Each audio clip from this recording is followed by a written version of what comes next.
네, 안녕하세요. 머니앤스포츠의 김유리입니다. 2014 인천 장애인 아시안게임이 바로 어제 막을 내렸습니다. 우리 선수단은 금메달 72개, 은메달 62개, 동메달 77개로 중국에 이어서 당초 목표였던 종합순위 2위를 달성했습니다.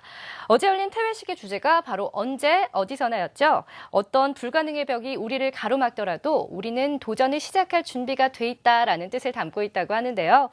불가능을 기적으로 바꾼 선수들의 투지와 열정을 보면서 우리 역시 큰 힘을 얻을 수 있었던 그 어느 때보다도 정말 뜻깊은 대회가 아니었나 싶습니다. 우리 선수단의 기를 팍팍 받아서 생방송 머니앤스포츠도 활기 있게 시작해보도록 하겠습니다. 네, 저희 머니앤스포츠에서는 비인기 종목이나 아마추어 경기, 스포츠 산업 관련 세미나 등 여러분의 다양한 행사를 후원하고 있습니다. 선정된 행사는 인터넷 생중계 또는 방송을 통해서 보다 많은 분들이 함께할 수 있도록 지원할 텐데요. 참여를 원하시는 분들은 인터넷 홈페이지 www.srkorea.tv에 접속하셔서 시청자 게시판에 글을 남겨주시거나 아래 나가는 주소로 이메일을 보내주시면 됩니다. 여러분의 많은 참여와 관심 기다리고 있겠습니다. 대한민국 어디에서도 스포츠를 제대로 즐길 수 있도록 대한민국 국민 누구라도 스포츠를 마음껏 누릴 수 있도록 건강하게 국민 모두가 행복하게 즐기세요. 당신의 스포츠 더 희망찬 대한민국의 시작입니다.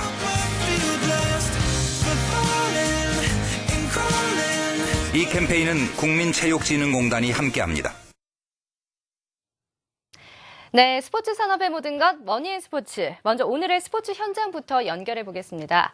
요즘 날씨 정말 어린 아이들이 바깥에서 공 차고 놀기 참 좋은 계절이 아닐까 싶은데요. 지금 서울 강동구 암사동에서는 6살부터 13살의 어린 선수들이 참여하는 에코후레시베 유소년 축구대회가 열리고 있습니다. 그 현장에 재현영 리포터가 나와 있는데요. 현장 연결해 보도록 하겠습니다. 재현영 리포터. 네, 현장 소식 어떤지 좀 전해주시죠. 네, 안녕하세요. 재현영입니다. 네. 저는 지금 에코후레시베 유소년 축구대회가 열리고 있는 암사동 친암초등학교에 나와 있는데요. 마치 가을 운동회를 연상시키는 것처럼 따스한 볕 아래 아주 응원의 열기가 대단합니다. 오늘 이곳에서 어떤 경기들이 펼쳐지고 또 현장의 분위기는 어떤지 생생하게 전해드리겠습니다. 그럼 저는 잠시 후에 뵙겠습니다. 네, 저희는 잠시 후에 현장 연결해서 유소년 축구대회 생생한 경기 결과를 전해드리도록 하겠습니다. 네, 이번 순서는 위클리 스포츠 인더스트리입니다. 오늘도 스포츠 산업 전문 기자죠. 한경닷컴의 유정우 기자님 나와 계십니다. 기자님 안녕하세요. 네, 안녕하세요. 네, 오늘은 어떤 소식 준비되어 있나요? 네, 흔히 스포츠 산업의 꽃을 얘기할 때 우리는 프로스포츠를 꼽곤 하는데요. 이 스포츠와 선수 그리고 이들이 만들어내는 감동적인 경기, 이 경기에 열광하는 팬들, 이 팬들을 연결해주는 미디어를 만나면서 시설과 용품, 서비스업 모두가 스포츠 산업 쪽의 복합적인 기반이 리그라는 틀 안에서 순환되기 때문입니다. 오늘 위클리 스포츠 인더스트리에서는요, 국내 프로스포츠 구단의 현황과 경영 형태, 사례 등을 통해서 한국 프로스포츠가 지닌 산업적 과제와 해결 방안 등에 대해서 집중적으로 취재해봤습니다. 네, 보통 프로스포츠 하면 흔히 배구, 농구, 야구, 축구 등을 꼽을 수가 있을 텐데 그중에서도 정말 프로야구가 특히 인기가 대단하잖아요. 이 국내 스포츠, 프로스포츠 출범 언제부터였는지가 궁금하네요. 네, 국내 4대 프로리그 하면 축구, 야구, 농구, 배구 이 4개 종목을 들 수 있는데요. 지난 82년과 83년 야구와 축구가 프로가 태동이 됐고요. 97년에는 프로농구가 그리고 지난 2004년에는 첫 시즌을 배구가 끊으면서 올해로 10년을 맞이했습니다. 자, 프로야구가 맏형인데요. 이 맏형답게 최근 4, 5년 새 인기가 굉장히 폭발적으로 일어나고 있습니다. 2009년에는 600만 관중 시대를 열었고요. 지난 2010년에는 누적 관중 수가 1억 명을 돌파하기도 했습니다. 야, 정말 프로야구 관중수 1억 명 돌파 정말 대단한 숫자가 아닐까 싶은데요. 이렇게 프로스포츠가 인기몰이하는 이유가 어디에 있다고 보시나요? 네, 이 무엇보다도 보통 한일전이다, 한중전이다 하는 이런 국가대항전이나 TV 관람, 그 경기 관람 이 정도를 보통 보는 스포츠 위주로 돌아가던 분위기가 네. 팬들이 참여하는 형태가 직접 즐기고 동참하는 액티비티가 굉장히 강해졌거든요. 이런 현상들이 차츰 스포츠를 즐기는 문화적 코드로 자리 잡아가는 것이 가장 큰 요인이 아닌가 싶습니다. 그렇군요. 그런데 사실요, 이런 인기몰이와는 다르게 국내 프로 구단들의 적자 운영이 여전히 풀리지 않는 문제점으로 제기가 되고 있거든요. 그 상황을 좀 설명해 주세요. 네, 그렇습니다. 좀 심각한 문제인데요. 지난해 인천 유나이티드가 저조한 스폰서십 실적과 광고 실적 이런 것들이 좀 저조하다 보면 자금이 많이 안 돌게 되는데 이것으로 선수들 급여와 직원들 급여가 좀 밀려서 초유의 이제 급여를 밀려서 사채를 끌어다 쓰는 이런 초유의 사태가 일어났습니다. 네. 이 밀린 월급 문제 때문이었는데요.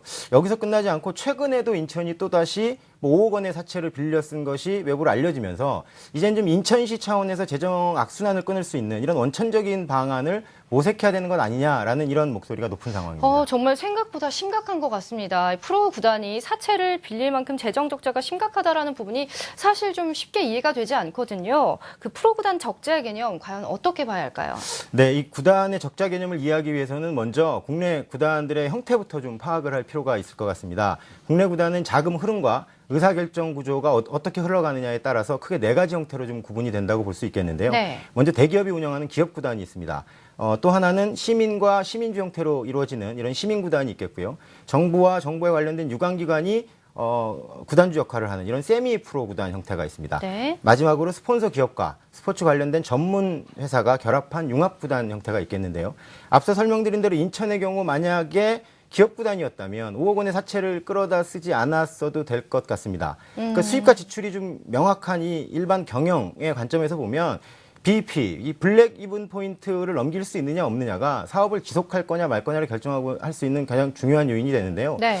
보통 기업형 구단의 경우에는요. 모기업이 입장권을 수십억씩 사준다거나 계열사 광고를 밀어준다거나 이런 식으로 해서 일반적인 경영회사, 일반적으로 경영되는 회사의 차원하고는 다소 좀 틀린 성향을 가지고 있고요. 네. 적자 구조에 대한 부분이 좀 모호한 부분이 있습니다.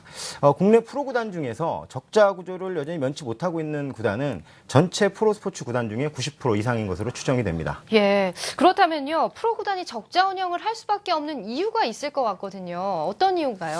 네, 일반적으로 프로구단이 돈을 벌어들이는 수익 구조는 크게 세 가지로 나뉩니다. 입장료, 중계권료, 광고 수입 이렇게 크게 나뉘는데요. 유럽이나 미국, 일본 같은 우리보다 프로스포츠 시장이 훨씬 활성화된 시장의 경우를 보면요. 경기장을 활용한 F&B나 머천다이징, 예를 들면 식음료 판매나 기념품 판매 이런 부분들과 경기장에서 얻을 수 있는 각종 권리들이 있거든요. 이런 권리들을 활용해서 벌어지는 수익이 50%를 육박하거나 상회합니다. 이 프로구단의 적자 운영의 주범으로 지자체가 보유한 경기장 사용 문제가 도마 위에 오르는 이유가 바로 이것인데요. 스포츠 산업 전문 변호사죠. 그 법무법인 율촌의 이윤남 변호사 이야기 한번 들어보시겠습니다. 우리나라 프로구단들이 가지고 있는 모든 구장들은 다 지방자치단체가 소유하고 있어요. 이게 이제 공공형 재산이다 보니까 이제 관련 법 규정에서 이거를 활용하는데 일단 좀 제약이 있고 스포츠산업진흥법에서 프로스포츠 진흥을 위해서 그 부분을 좀 풀어주고 있긴 하지만 이제 지자체 입장에서 그런 부분에 좀 적극적으로 이제 프로스포츠를 지원하는 정책을 실현하지 않고 있기 때문에 서울시 같은 경우에도 잠실 야구장을 단기로만 임대를 하고 이제 장기 임대가 불가능하게 조례로 되어 있고요. 이 광고권 자체도 서울시가 이제 가지고 있기 때문에 야구의 인기가 높아지면 이제 광고의 그 이익도 높아져야 되는데 이제 그런 부분은 다 이제 서울시로 귀속이 될 수밖에 없는, 이렇게 하다 보면 이제 구단 입장에서는 아무리 좋은 컨텐츠를 자기들이 생성을 하게 되더라도 그런 이익을 향유할 수 없기 때문에 이 재정적 자립의 기반이 될 수 있는 아주 큰 축이 무너지게 되는 그런 점부터 좀 개선이 돼야 되지 않을까. 네, 정말 최근 몇 년 새 프로야구의 인기가 정말 치솟고 있는데요. 특히 서울 히어로즈가 전체 리그에 활기를 넣으면서 경영 혁신의 키워드로 주목받고 있다고 합니다. 소개 좀 해주시죠. 네, 이 서울 히어로즈 구단은 지난 2008년이죠. 존폐 위기에 있던 현대 유니커스 구단을 인수를 하면서 국내 최초로 구단 명칭을 기업에게 파는 이른바 네이밍 라이트를 실현하면서 이 독자 생존의 그러니까 기틀을 마련했다라는 평가를 받는 구단입니다. 우리가 서울시 연고의 히어로즈 야구단을 넥센 히어로즈라고 부르는 이유가 바로 여기에 있는데요. 사실 히어로즈는 창단 초기에 선수를 팔아서 곡간을 채운다라는 이런 비난을 한 몸에 받았던 팀이거든요. 네. 하지만 뭐 진심이 통한 걸까요? 아니면 뭐 시장의 환경이 바뀐 걸까요? 이제는 성적이며 인기며 구단 운영이며 자타가 공인하는 국내 가장 모범적인 뭐 구단 운영 케이스로 평가를 받고 있습니다. 네. 히어로즈 구단 경영이 다른 구단과 어떻게 다르고 그리고 스포츠 산업적으로는 어떤 시사점이 갔는지 뭐 이윤남 변호사 이야기 이어서 보시겠습니다. 넥센 히어로즈의 경우는 기본적으로 이 야구라는 어떤 컨텐츠를 활용해서 사람들이 이 야구 너무 재밌으니까 보고 싶게 하고, 그래서 보고 싶으니까 그 입장료를 내고 보러 오고, 사람들이 그걸 좋아하니까 그걸 보고 다른 기업들이 이 넥센 히어로즈를 광고에 활용을 하면 광고 효과가 있겠다라고 생각을 해서 광고료를 지불을 하고 여기 기업의 스폰서들이 되는 다양한 수익원을 창출을 해서 자체적으로 어떤 모기업의 지원 없이 모기업이 존재하지 않기 때문에 이 운영을 해가는 그런 점에서는 굉장히 좀 차이가 있고요. 이런 점은 이 프로 스포츠가 어떤 기업의 후원금 어떤 모기업의 지원 이런 거 없이 자생적으로 수익을 창출해서 발전할 수 있는 그런 모델로 운영이 될 수 있다라는 걸 보여주는 사례여서 굉장히 큰 시사점을 준다고 생각합니다. 네, 그렇다면 히어로즈 같은 융합형 모델이 한국형 프로구단 운영에 가장 좀 적합한 모델이라고 볼 수 있을까요? 네, 이 좀 신선한 경영 방식이죠. 네. 그런데다가 새로운 시도라는 점에서 굉장히 높게 평가받고 있는 것은 사실입니다. 하지만 히어로즈 형태의 구단이 한국형 프로구단의 정답이다. 딱히 또 이렇게 얘기하기에는 전체 파이를 생각해야 된다라는 의견도 만만치 않습니다. 이 중요한 것은 기업구단과 시민구단 그리고 융합형 구단들이 적절하게 배분이 됐을 때 각각 장점과 특성을 살려서 드라마틱한 경기라는 좋은 상품을 만들어낼 수 있다는 것과 안정적인 리그 운영에 절대적인 영향을 미칠 수 있다는 부분에서 프로스포츠 전체 파이를 키우기 위해서는 이런 다양한 형태의 구단들이 리그 안에서 어우러지는 게 바람직하다라는 의견이 많습니다. 네, 그렇다면 국내 프로스포츠의 산업 발전을 위해서 가장 큰 당면 과제 과연 어떤 게 있을까요? 네, 무엇보다도 이 전향적인 인식 변화가 필요하다라는 게 의견이 많습니다. 네. 취재 중에 다양한 종목의 프로구단 관계자들, 이해관계자들의 취재를 좀 하면서 만났는데요. 예, 다 같이 입을 모았던 부분들이 하나가 특히 지자체들의 인식 변화가 시급하다라는 이야기였습니다. 네. 지자체가 구장을 임대를 해서 지자체 소유의 구장을 임대를 해서 그 정도 수익만 보는 그 정도 분위기가 아니라 경기장을 랜드마크화하고 지역 내의 스포츠 관련 산업을 함께 키워나가고 지역민들에게 더 큰 수익과 공유가치를 선사할 수 있는 컨텐츠라는 걸 인식해야 된다는 점인데요. 이 또 한 가지는 경영 투명성이 답보가 된다면 자기 배를 불리려고 한다라는 식의 편견보다는 네. 선수와 이런 아이덴티티, 이런 무형의 자산을 인정해주는 분위기가 필요하고 나아가서 모태펀드나 지자체의 지분 참여 그리고 일반 기업들의 투자들이 원활하게 이루어질 수 있는 이런 투자 환경이 조성돼야 된다라는 점도 시급히 해결돼야 될 당면 과제로 꼽았습니다. 이어서 이윤남 변호사 이야기 확인하시겠습니다. 미국 메이저리그 같은 경우에 포브스에서 발표한 걸 보면 그 각 구단의 이제 평균 구단 가치가 7,500억 정도 2013년 기준으로 어마어마한 금액이 되고요. 그 중에 가장 이제 비싼 구단은 뉴욕 양키스이고 여기는 2조 한 3천억 정도 구단 가치가. 그리고 우리 류현진 선수가 지금 활약하고 있는 LA 다저스 같은 경우도 여기도 뭐 1조 몇 천억이 넘는 굉장히 그 구단 자체의 가치가 그 정도니까 웬만한 기업을 넘어서는 정말 기업형 구단이라고 할 수가 있는 거죠. 그래서 이렇게 될 수 있었던 거는 지자체가 나서서 그런 구장을 신축을 해서 프로 구단을 유치를 하고 이 프로 구단을 아주 장기간 이 구장을 굉장히 저렴한 비용으로 이용할 수 있게 해주면서 일정 정도의 수익이 발생을 하면 거기에서 지자체하고 어떤 이익을 배분하는, 그렇게 해서 지자체도 그 가치가 상승하는 걸 같이 공유를 할 수 있고 주민들의 행복감 이런 것도 높일 수 있고 이 스포츠 산업과 관련된 부대 산업을 다 같이 활성화시키는 이런 효과도 없고 서로 이제 윈윈하면서 이 키워왔기 때문에 이런 점이 좀 개선이 되어서 우리 프로 스포츠가 경제적으로 자립할 수 있는 그런 제도적인 좀 기반이 마련되어야 되지 않나 그렇게 생각합니다. 네. 네, 이 프로스포츠는 뭐 지역의 공공재라고도 볼 수 있습니다. 이 좋은 경기는 주민들에게 소속감을 높여주고요. 이 관람이 참여 형태를 통해서 생활 스포츠로 이어집니다. 유소년 팬들은요, 좋아하는 선수를 쫓다가 결국 스포츠에 참여하게 되는 이런 생활 스포츠 동기를 마련하게 되고요. 스타들은 다시 지역의 봉사 활동으로 기여를 합니다. 프로스포츠가 스포츠를 통해서 지역이 화합하고 공유 가치를 창출할 수 있는 세계적으로 이미 검증된 컨텐츠라는 것을 좀 깊이 새겨봐야 될 문제인 것 같습니다. 네. 유정우 기자와 함께 국내 프로스포츠 산업의 당면 과제 그리고 발전 방향은 무엇인지 함께 살펴봤습니다. 지금까지 위클리 스포츠 인더스트리였습니다.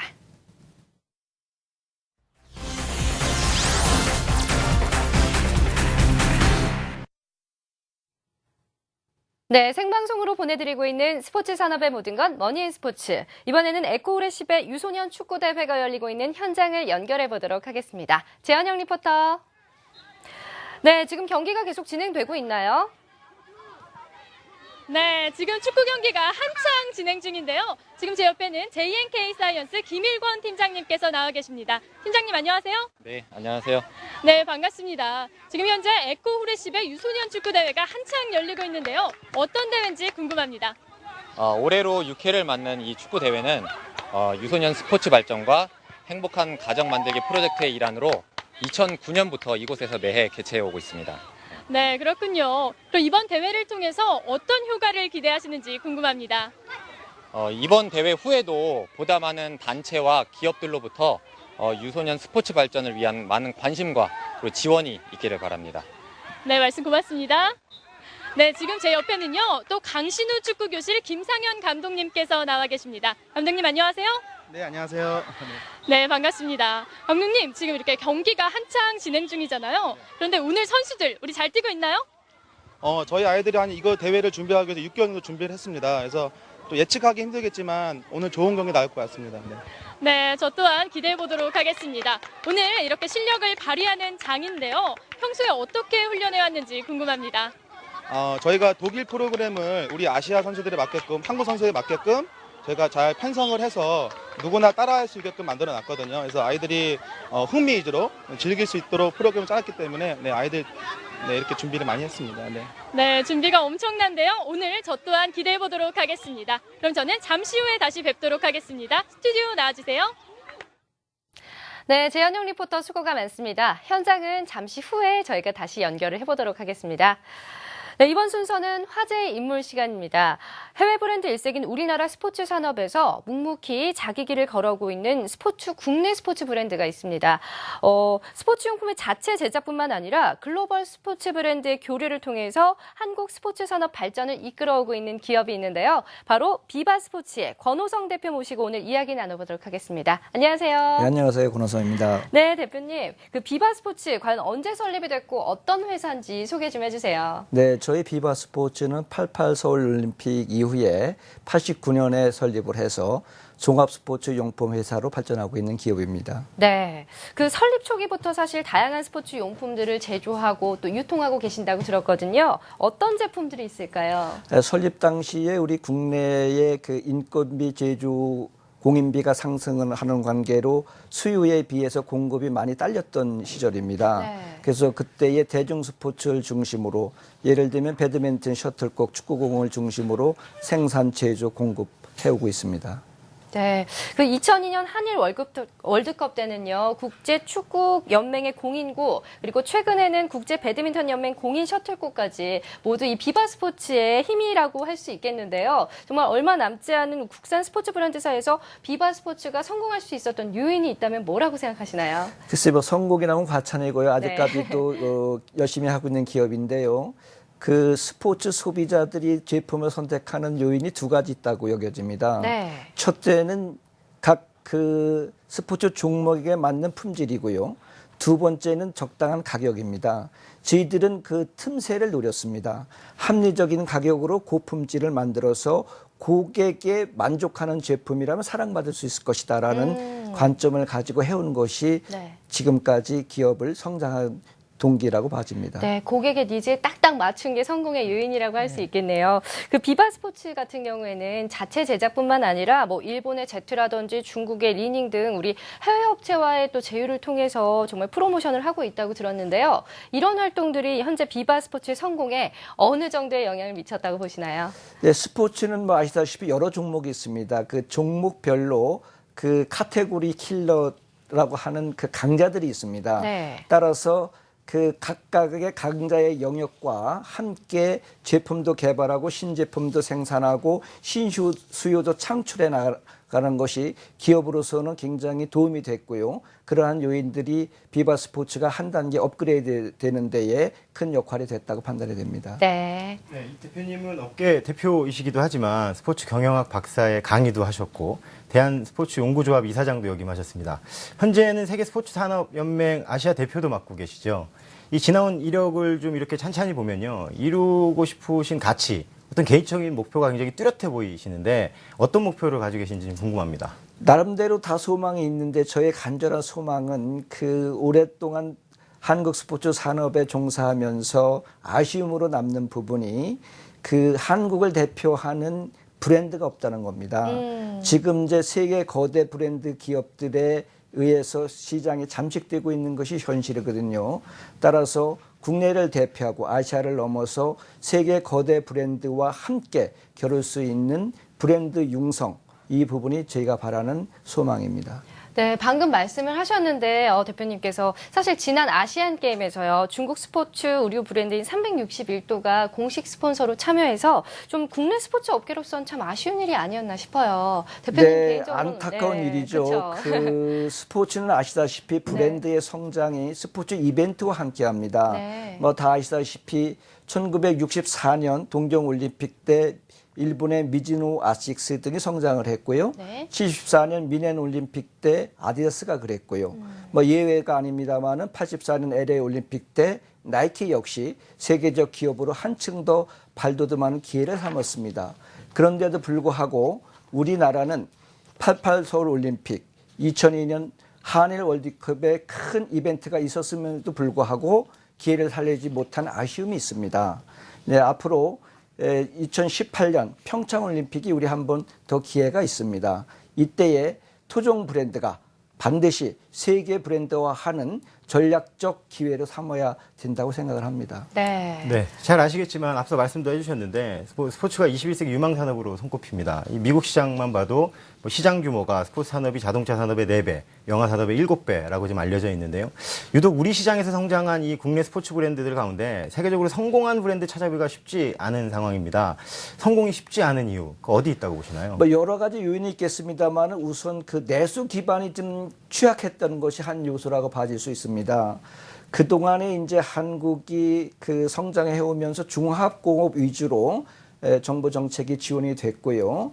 스포츠 용품은 경공업 산업과 그다음에 그 콘텐츠 사업인데 이 부분에 대한 지원이 미비했던 것이 아직까지 스포츠 내수 시장이 크지 않았던 요인이라고 봐지고 있고요. 네. 이제 주 5일제가 안착이 되고 건강과 행복에 대한 관심 영역이 크기 때문에 스포츠 산업은 21세기 유망 산업으로 성장 동력 산업군이라고 여겨집니다. 네. 네, 그렇군요. 저 듣고 싶은 얘기가 많지만 시간 관계상 오늘은 여기서 마무리를 지어야 될 것 같습니다. 오늘 나와주셔서 감사합니다. 예, 감사합니다.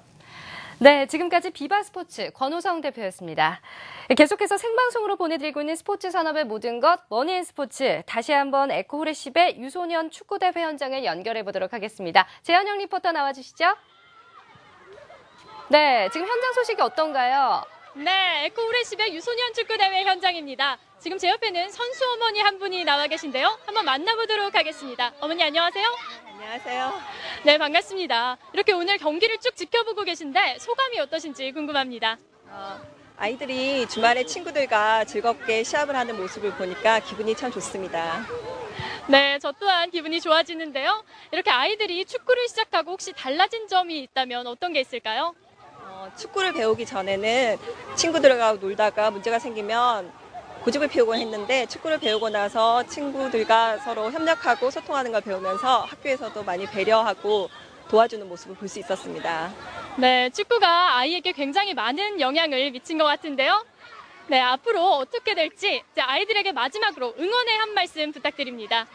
오늘 시합에 참석하는 모든 친구들이 다치지 않고 최선을 다해 시합에 임해서 후회 없는 경기를 했으면 좋겠습니다. 네. 명덕 히어로즈 화이팅!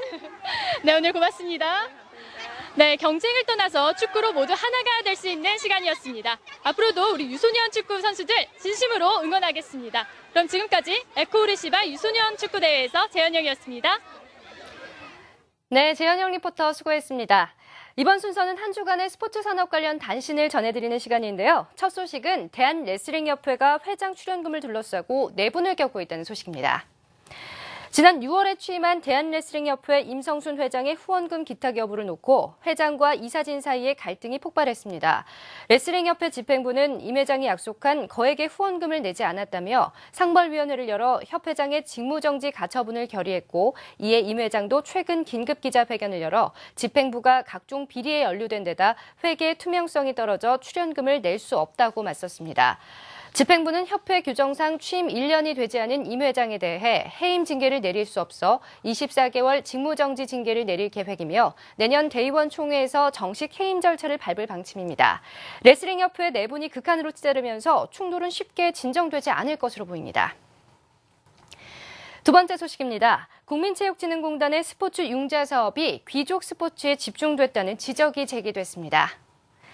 국회 교육문화체육관광위원회 유기용 의원은 국민체육진흥공단에 대한 국정감사에서 스포츠 산업 융자 사업의 전체 융자액 중 43%인 195억 원이 골프와 요트, 승마에 집중됐다고 지적했습니다. 골프, 요트, 승마의 생활체육인 숫자는 4만여 명에 불과하지만 융자 지원은 절반 가까이 차지했는데요. 61만 명의 생활체육인을 보유한 축구는 3년 동안 21억, 생활체육인이 25만 명에 달하는 배드민턴은 융자가 한 건도 없었습니다. 우수한 체육용품을 만드는 업체와 스포츠 서비스 업체에 대한 융자도 3년 동안 65억 원에 불과해 골프와 요트, 승마의 3분의 1 수준에 그쳤습니다. 네, 저희 머니앤스포츠에서는 비인기 종목이나 아마추어 경기, 그리고 스포츠 산업 관련 세미나 등 여러분의 다양한 행사를 지원합니다. 참여를 원하시는 분들은 인터넷 홈페이지 www.sikorea.tv에 접속하셔서 시청자 게시판에 글을 남겨주시거나 아래 나가는 주소로 이메일을 보내주시면 됩니다. 여러분의 많은 관심과 참여 기다리고 있겠습니다. 네, 그럼 생방송으로 보내드린 스포츠 산업의 모든 것 머니앤스포츠. 오늘 준비한 소식은 여기까지입니다. 저희는 다음 시간에 더욱더 알찬 내용으로 찾아뵙도록 하겠습니다. 시청해주신 여러분 고맙습니다.